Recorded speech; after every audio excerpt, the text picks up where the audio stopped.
Día 16. Sor María del Sagrado Corazón Brno. ¡Viva Jesús!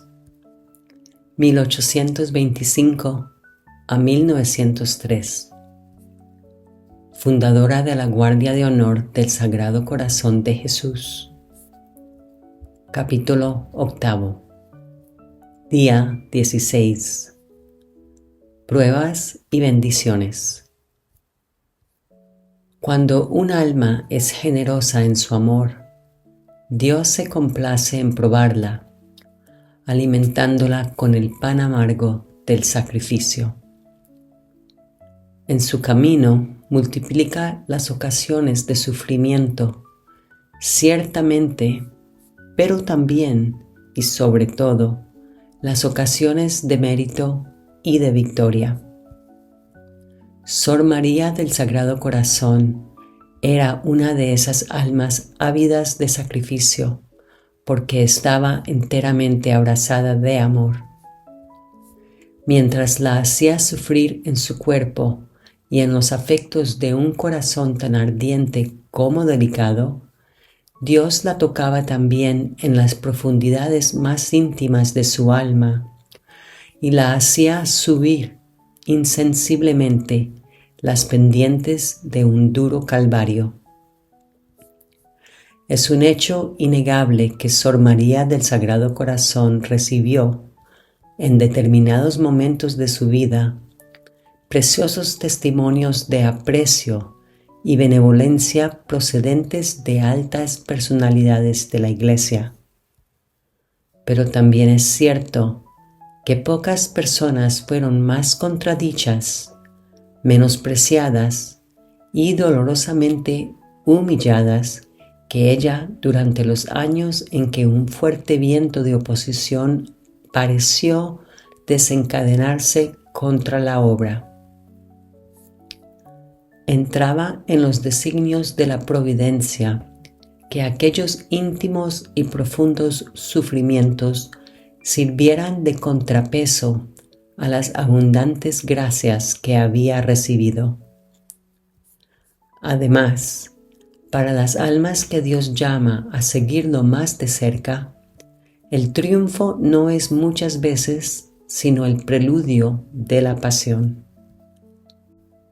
Después viene la agonía del Calvario. De todo ello, Sor María del Sagrado Corazón habría de tener, en numerosas ocasiones, una dolorosa experiencia. Las primeras contradicciones. La rápida expansión de la Guardia de Honor fue para ella la primera ocasión de grandes pruebas. Las relaciones cada vez más frecuentes que necesariamente debía mantener con el exterior alarmaron a algunas superioras celosas de conservar en sus monasterios el espíritu y la observancia de la Santa Regla. En una circular dirigida a las madres de la Orden, Madre María Amada expresaba ampliamente estos temores. Nos hubiésemos alegrado de que el cuadrante hubiese permanecido, como el de Parey, en el interior de la clausura. No nos es permitido oponernos a lo que ha hecho la providencia. Sin embargo, la prodigiosa extensión de esta piadosa asociación en honor del Sagrado Corazón, al mismo tiempo que ha regocijado nuestra alma, nos ha alarmado a causa de las comunicaciones con el exterior, que necesariamente habrán de multiplicarse. Monseñor de Langallery, nuestro santo predado, se ha inquietado también por esto mismo y de buena gana hubiera sacrificado la obra antes que vernos apartarnos aún mínimamente del espíritu de nuestro instituto. Su Ilustrísima no ha puesto reparo en aprobar las medidas que hemos tomado para disminuir considerablemente la correspondencia y las relaciones con el exterior. Qué contraste entre la reserva de estas palabras y la piadosa emoción que se desbordaba en las páginas dedicadas a la Guardia de Honor en la última circular de Madre María Julia Colette. Incluso el nombre de Guardia de Honor llegó a convertirse en objeto de vivas discusiones, como veremos más adelante. Había llegado para la obra una verdadera hora de oscuridad. Las contradicciones parecían desencadenarse contra ella y contra su fundadora. Algunos se creían con derecho a juzgarla, desacreditarla e incluso tratarla de visionaria. Sin fundamento alguno, fueron acumulándose numerosas prevenciones contra ella. Se llegó incluso a desacreditarla ante algunos de sus mejores amigos. ¿Quién podría describir el intenso dolor que aquellas afiladas espinas produjeron en el corazón delicado de la humilde visitandina? Sin embargo, Sor María las dejó penetrar profundamente en su alma sin quejarse, convencida de que la Guardia de Honor terminaría triunfando sobre todos los obstáculos cuando llegara la hora señalada por el Señor en sus designios. Mi vivir es Cristo. En medio de aquellas pruebas, Dios quiso hacerla avanzar todavía más por el camino de la perfección. En septiembre de 1866, acababa de comenzar sus ejercicios espirituales cuando cierto día se sintió inundada de una profunda paz. Unas notas escritas en un cuaderno nos permiten conocer las disposiciones de su alma. Sacrificarlo todo a la voluntad de Dios, manifestada por medio de la obediencia, hasta los intereses de la gloria del Sagrado Corazón. Es más que mi vida, pero mi vivir es Cristo. Dios la estaba preparando para un nuevo sacrificio. En efecto, el cuarto día de aquel retiro, que hasta entonces había sido tan consolador, su superiora, Madre María Amada, la llamó a su aposento.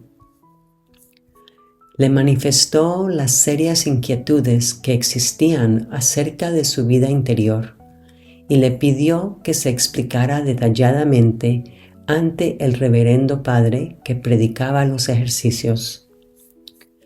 Sor María del Sagrado Corazón apenas recibió aquella indicación cuando la puso en práctica con la sencillez y docilidad de una niña.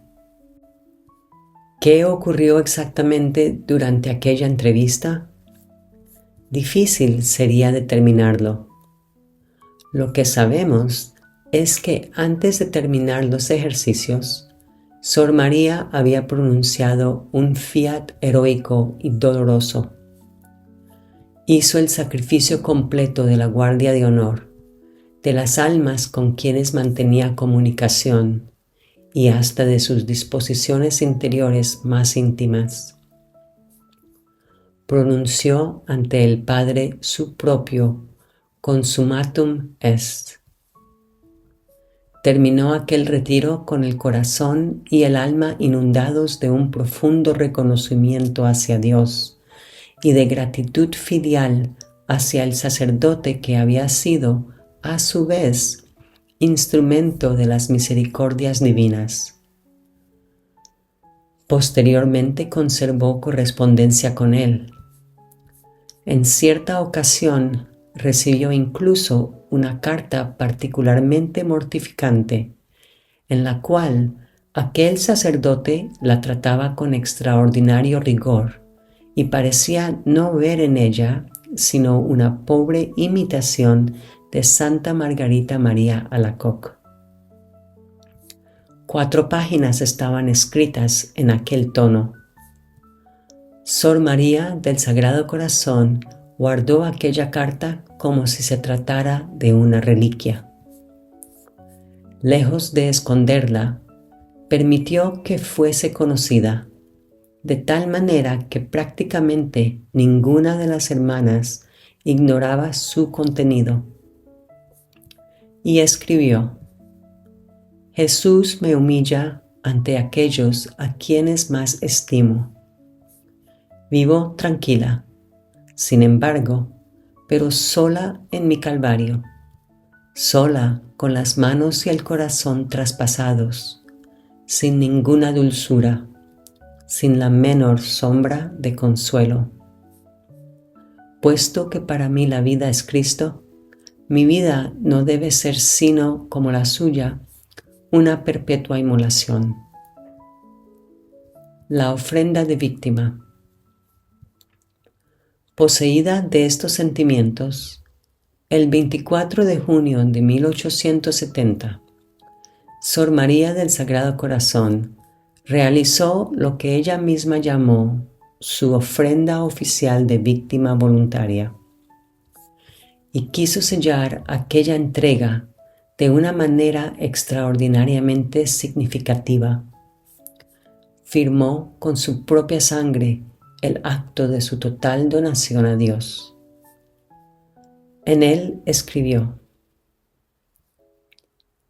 Dios mío, que mi anonadamiento cante la plenitud de vuestro ser, mis humillaciones, vuestras grandezas, mi nada, vuestro todo.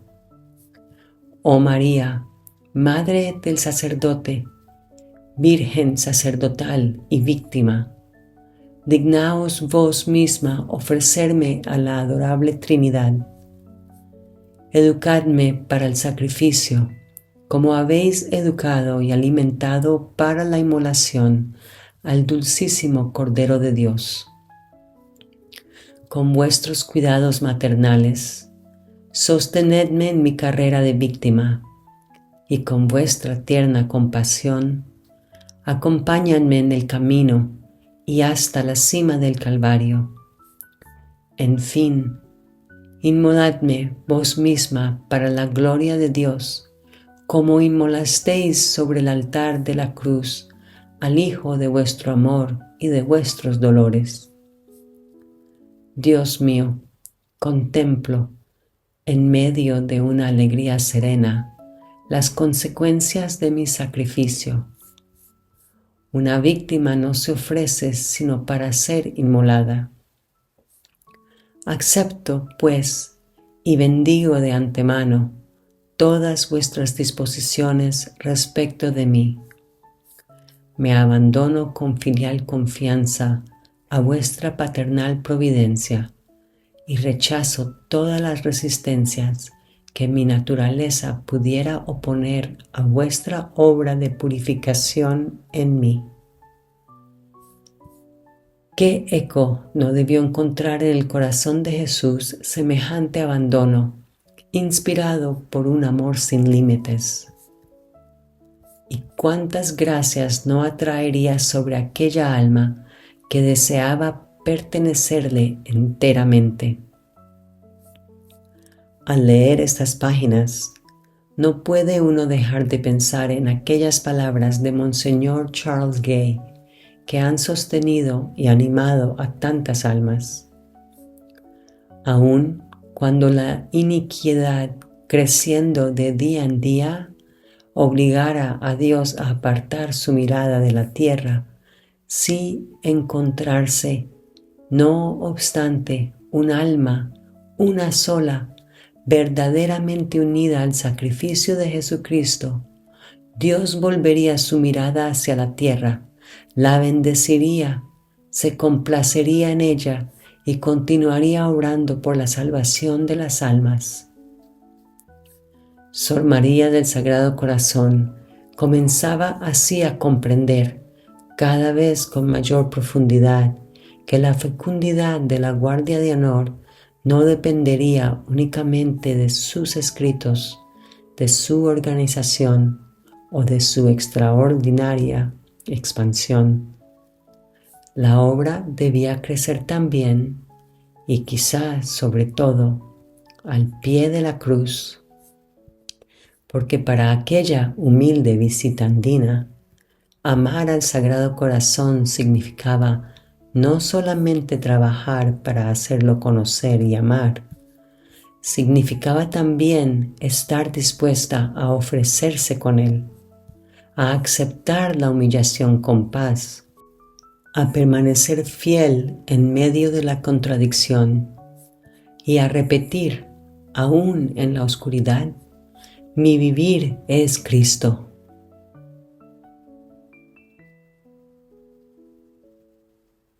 Dios sea bendito.